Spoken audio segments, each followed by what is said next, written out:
You're losing strength, drive, and confidence, but it's not your fault.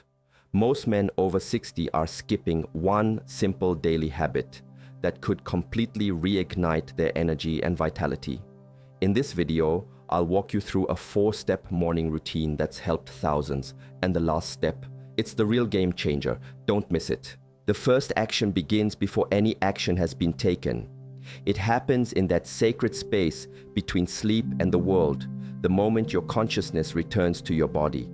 Before your feet touch the floor, before the mind begins to race with the lists and worries of the day, there is a pause. In this pause, you must choose to be present. Lying there, simply feel the weight of your body. Feel the texture of the blankets against your skin, the temperature of the air, the gentle rise and fall of your own chest. This is not an empty moment. It is the most important moment, for it sets the tone for every moment that will follow. The way you begin your day is the way you will live your day. The way you live your day is the way you will live your life. Or most of us are thrown from our beds by an alarm, a jolt of manufactured urgency that rips us from one state of being into another. We immediately reach for a device, flooding a mind that has been resting with a torrent of information, opinions, demands, and anxieties from the outside world. We give the very first fruits of our consciousness away to others, to algorithms, to corporations. We wonder why we feel scattered, why our energy feels depleted before we have even had breakfast. It is because we have not claimed our own ground. We have not established our own inner sovereignty before inviting the entire world in. The practice then is to reclaim these first moments. It is a silent declaration that this mind, this body, this day, they belong to you first. So, as you lie there, simply acknowledge yourself. Acknowledge the incredible fact that you have awakened. Your heart is beating without any conscious command from you. Your lungs are breathing. There is a life force within you, an intelligence that has sustained you through the night. Connect with that. Feel gratitude for it. This is not a complicated thought process. It is a feeling, a deep, quiet appreciation. Then when you decide to move, do it with intention. Swing your legs over the side of the bed. As you place your feet on the floor, truly feel the floor beneath you. Feel the connection, the stability, the support of the earth. You are a tree, and these are your roots. For a man to stand strong in the world, to be a pillar of stability for himself and for those he cares for, he must first be grounded. He cannot be easily swayed by the winds of chaos or the storms of other people's emotions if his own roots run deep. This simple act of placing your feet on the floor with awareness is the foundation of your manhood, your inner strength. It is an acknowledgement that you are here, now, fully. It is a physical act that creates a psychological reality. You are not just a mind floating through a series of tasks. You are an embodied being connected to the physical world. This feeling of being grounded will be your anchor throughout the day. When you feel overwhelmed at work, you can mentally return to this feeling of your feet on the floor. When you feel emotionally reactive, you can return to this anchor of physical presence. It is your safe harbor. It is the soil from which all true, sustainable strength grows. Do not underestimate the power of this. It seems too simple, and the mind will want to dismiss it. But the most profound truths are always simple. You are training yourself to be present, to be here. And a man who is truly present is a man who is truly powerful. He is not living in the regrets of the past or the anxieties of the future. He is here, and from this place of presence, he can act with clarity, with purpose, and with a quiet, unshakable confidence. This is the first step to claim your ground. Breathing life. Now that you are grounded, you must invite life into the vessel. The second step is to consciously connect with your breath. The breath is so much more than the simple mechanical process of taking in air. In many ancient traditions, the word for breath is the same as the word for life force, for spirit. It is the carrier of our vitality, our chi. When we are anxious, our breathing becomes shallow and rapid, residing high in the chest. When we are angry, it becomes forceful and erratic. When we are calm and focused, our breath is deep, slow, and rhythmic, originating from our center, our abdomen. Have you ever observed this? The state of your mind and your emotions is directly mirrored in the pattern of your breath. This means that the connection works both ways. By consciously changing the pattern of your breath, you can consciously change your inner state. This is where true self-mastery begins. The world will constantly present you with situations that provoke a reaction. Stress, frustration, fear. These are external. The choice of how you respond, however, is internal. A man who is a slave to his reactions is not a free man. He is a puppet, and the world is pulling his strings. A man who has cultivated the ability to command his own inner state, to remain calm and centered amidst the storm, is a man who is truly free, and the key to this freedom is the breath. So the practice is this: stand or sit in a comfortable position. Your spine is straight but not rigid. Your feet are firmly on the floor, maintaining that sense of grounding. Close your eyes if it feels right, or soften your gaze. Now, bring all of your awareness to your breath. Do not try to force it. First, just observe it. Watch it as it enters your body and as it leaves. Now, gently begin to deepen it. Inhale slowly through your nose and imagine the breath traveling all the way down to your navel. Feel your abdomen expand like a balloon. This is diaphragmatic breathing. It is the way babies breathe, the way we are naturally designed to breathe. As you do this, you are not just taking in oxygen, you are taking in life. You are drinking from the well of universal energy.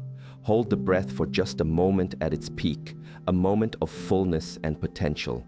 Then exhale slowly through your mouth or nose, whichever is more comfortable. As you exhale, release everything. Release the tension in your shoulders, in your jaw, in your mind. Release the worries from yesterday. Release the anxieties about tomorrow. Each exhalation is a purification. It is a letting go. Perform this cycle for just a few minutes. Inhale life, vitality, and calm. Exhale tension, stagnation, and negativity. What you are doing is fundamentally shifting your physiology and your psychology. Deep, slow breathing activates the parasympathetic nervous system, our body's rest and digest system. It lowers the heart rate, reduces blood pressure, and sends a powerful signal to your brain that you are safe, you are in control. The feeling of manhood that so many are searching for, that sense of calm confidence, of being in charge of oneself, is not found in external achievements. It is found right here in the command of your own breath. When you can face a difficult conversation, a stressful deadline, or a moment of fear, and you have the ability to return to your breath, to anchor yourself in this deep, life-giving rhythm, you become unbreakable. This is not an aggressive, forceful power. It is a quiet, resilient strength. It is the strength of the river that flows steadily and carves its way through rock, not with force, but with persistence. This practice of breathing life into your body each morning fills your cup so that you enter the day not seeking energy from the world, but bringing your own abundant energy to it. Purposeful movement. With your presence grounded and your vitality awakened through the breath, the third step is to unify mind and body through purposeful movement. Our modern lives often create a disconnect, a separation between our physical selves and our conscious minds. We sit in chairs for hours, our bodies becoming stiff and dormant while our minds race. We treat exercise as a punishment, a chore to be completed, a way to brute force the body into a shape we desire. This further deepens the divide. The Shaolin approach is different. Movement is not a punishment. It is a form of expression. It is a meditation in motion. It is the way the mind and body speak to each other, the way they learn to trust each other and work in harmony. The strength we cultivate is not just muscular, it is neurological. It is the strength of perfect coordination, of grace, of efficiency. The practice for this step does not require a gym or any equipment. It only requires your attention. After your breathing, remain standing. Feel your groundedness. Feel your vitality. Now, begin to move with an intention of gentleness and exploration. You can start by slowly rotating your neck, feeling the muscles lengthen. Do not push to a point of pain. The goal is not to achieve a certain range of motion. The goal is to be fully present with the sensation of the movement itself. Where do you feel tightness? Where do you feel release? Your body is communicating with you. You must learn to listen. Move to your shoulders, rolling them backwards and forwards. Imagine you are releasing the burdens you have been carrying. Let them fall away. Then, perform a simple flowing movement. Raise your arms slowly out to the sides and up towards the sky, as if you are a tree reaching for the morning sun. Follow the movement with your breath.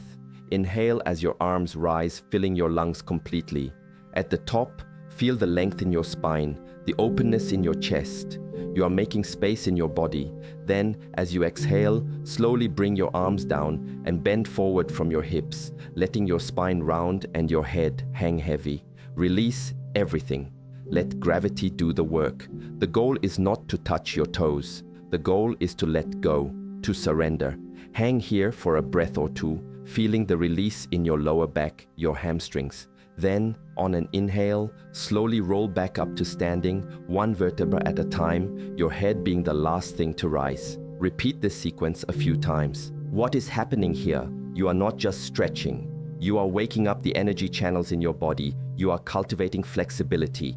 And physical flexibility is deeply connected to mental and emotional flexibility. A man who is stiff in his body is often stiff in his opinions, rigid in his thinking, and brittle in his emotional responses. He breaks easily under pressure. A man who cultivates flexibility, like bamboo, can bend in the wind of adversity without snapping. He can adapt, he can learn, he can flow with the changing circumstances of life. This is a profound form of strength. It is the ability to be both strong and soft, rooted and yielding. This purposeful movement teaches your body this wisdom, and in doing so, it teaches your mind. You are learning that true power is not in resistance, but in skillful adaptation. Each morning, by moving with this gentle intention, you are dissolving the armor of tension you have built around yourself. You are becoming more fluid, more responsive, more alive. You are integrating your mind, your breath, and your body into one unified, harmonious whole. This wholeness is the essence of a powerful, present man. Cultivating stillness. We have grounded our presence.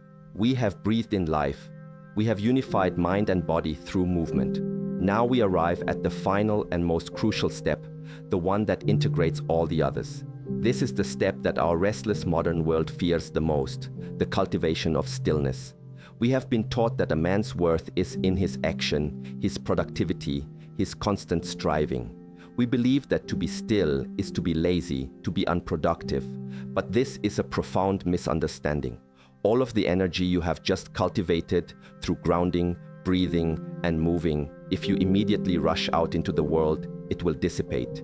It will be spent without direction. Stillness is the container. It is the space where this energy is consolidated, integrated, and transformed into a deep, abiding inner strength and clarity. Imagine you have a jar of water filled with mud and sediment. If you keep shaking the jar, it remains cloudy and opaque. You cannot see through it. But if you set the jar down and allow it to be still, the sediment will naturally, effortlessly settle to the bottom, leaving the water clear. Your mind is this jar of water. The thoughts, anxieties, and constant inner chatter are the sediment. The practice of stillness is how you allow the water to become clear. It is only from a place of clarity that you can make wise decisions. It is only from a place of clarity that you can understand your own true purpose. A man who acts from a place of compulsion, of restlessness, of inner noise, is a man who often creates more chaos for himself and for others. A man who acts from a place of inner stillness and clarity is a man whose actions are precise, effective, and aligned with his deepest values. This is the ultimate expression of powerful manhood. So, the practice is this. After your movement, find a comfortable seated position, on a cushion on the floor or on a chair, with your feet flat and your spine erect. Set a timer for just 5 minutes to begin. Close your eyes. Your task here is not to stop thinking. This is impossible, and trying to do so only creates more struggle. Your task is simply to observe. Become the silent witness to your own mind. Notice the thoughts that arise. Notice the emotions that flow through you. Notice the physical sensations in your body. Do not judge them. Do not cling to them. Do not push them away. Simply let them be. Let them pass like clouds in the sky. Your anchor, your point of return when you find yourself lost in a train of thought, is your breath. Gently bring your awareness back to the sensation of the breath entering and leaving your body, over and over again. This is the training. Every time you notice your mind has wandered and you gently bring it back to the breath, you are strengthening a muscle. It is the muscle of awareness, of focus, of metacognition, the ability to observe your own thinking. This is the foundation of all emotional regulation and self-control. In these few minutes of silence, you are creating a space between stimulus and response. In that space lies your freedom and your power to choose. You begin to realize that you are not your thoughts. You are not your emotions. You are the vast, silent awareness in which the thoughts and emotions take place. This realization is the most liberating experience a human being can have. It is the source of unshakable peace. The strength that comes back to life is not an aggressive ego. It is this quiet, profound, indestructible core of your being. This is the stillness from which all powerful, purposeful action is born. This four-step journey is, in truth, one single, seamless act of returning to yourself. It is not about adding a complicated routine to your already busy morning. It is about transforming the quality of your being from the very first moment you wake. It is a choice to begin your day from a place of grounded presence, vital energy, unified harmony, and deep clarity. The strength you are seeking, the vitality you feel you have lost, was never truly gone. It was merely obscured by the noise, the hurry, the disconnection of our modern way of life. By practicing this return each morning, you are not building something new. You are simply clearing the dust from a mirror, allowing the powerful, present, and purposeful man you have always been to finally be reflected. I've been doing this for a month now. I'm a construction worker, and I used to wake up angry and stressed, chugging coffee just to face the day. The change is hard to describe. It's not about feeling macho or aggressive. It's the opposite. I feel quiet inside. The other day, a huge delivery was late and everyone was panicking. I just felt calm. I took a deep breath, like he teaches, and just handled it. My wife says she feels like she has her husband back, not just a ball of stress. This is real. This changes you from the inside out. Has anyone else felt that quietness begin to spread into the rest of their day?